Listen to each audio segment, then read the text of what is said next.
Assalamualaikum warahmatullahi wabarakatuh. Kali ini kita bertemu lagi di jam yang kedua, yaitu pembelajarannya tema 1 Subtematika pembelajaran 5 kelas 5. Kali ini kelainan dan gangguan pada atau penyakit otot manusia.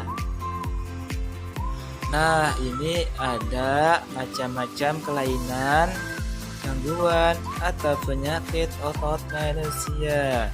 Yang pertama, hipertrofi, kelainan otot yang membesar dan menjadi lebih kuat karena sel otot diberikan kegiatan atau aktivitas yang terus-menerus secara berlebihan. Yang kedua, atrofi, kelainan ototnya mengecil, lemah, fungsi otot yang menurun. Hal ini disebabkan adanya penyakit familitis yang dapat merusakkan sel saraf pada tulang atau otot.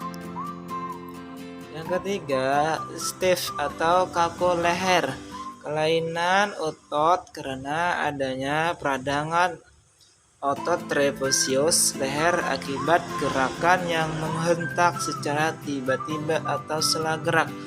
Yang keempat, titanus, kelainan otot yang disebabkan adanya infeksi bakteri Clostridium tetani.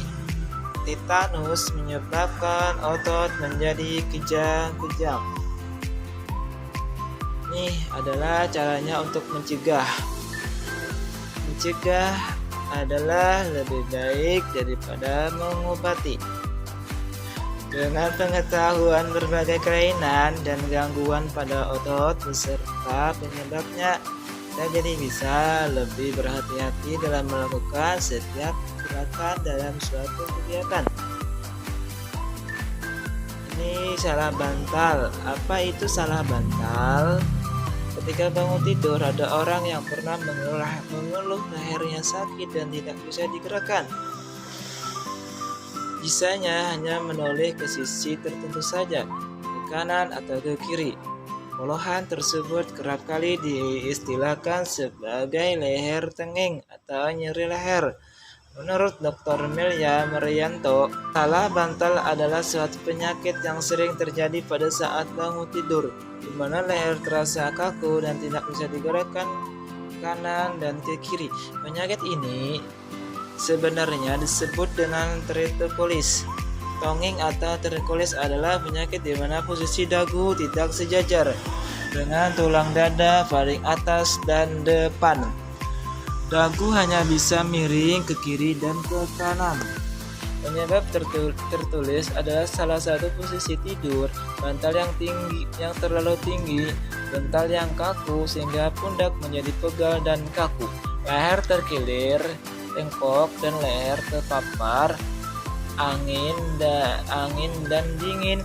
Selain itu juga disebabkan oleh cedera atau terkeler pada otot leher yang tulang rawan, sendi dan reumatis otot leher. Apabila sudah terkena salah bantal, sebaiknya segera diobati dengan cara dipijat. Namun dalam memijat harus dilakukan secara hati-hati, jangan sampai justru menimbulkan masalah lain seperti salah urat. Pengobatan ini harus segera dilakukan agar tidak mengganggu aktivitas sehari-hari. Selain dengan memijat, sakit nyeri pada otot leher dan otot-otot pada bagian tubuh lainnya dapat diobati dengan menggunakan obat-obatan khusus untuk otot. Banyak macam dan jenis obat untuk sakit otot. Ada obat alami dan ada pula obat kimia. Kita pun juga dapat melakukan perawatan sendiri di rumah, misalnya dengan mengempes, menempelkan puyuh hangat dan mandi air hangat. Bagaimana cara terhindar dari penyakit salah bantal? Caranya sebagai berikut. Yang ke-1, posisi tidur harus nyaman. Yang kedua, jangan menggunakan bantal terlalu tinggi dan keras. Ketiga, jangan tidur dengan memakai kipas angin yang langsung menghadap kita. Yang keempat, pada saat tidur sebaiknya tidak satu posisi saja, bisa miring atau terlentang. 5. Tidur jangan di atas kasur yang keras. Sekian dan terima kasih. Assalamualaikum warahmatullahi wabarakatuh.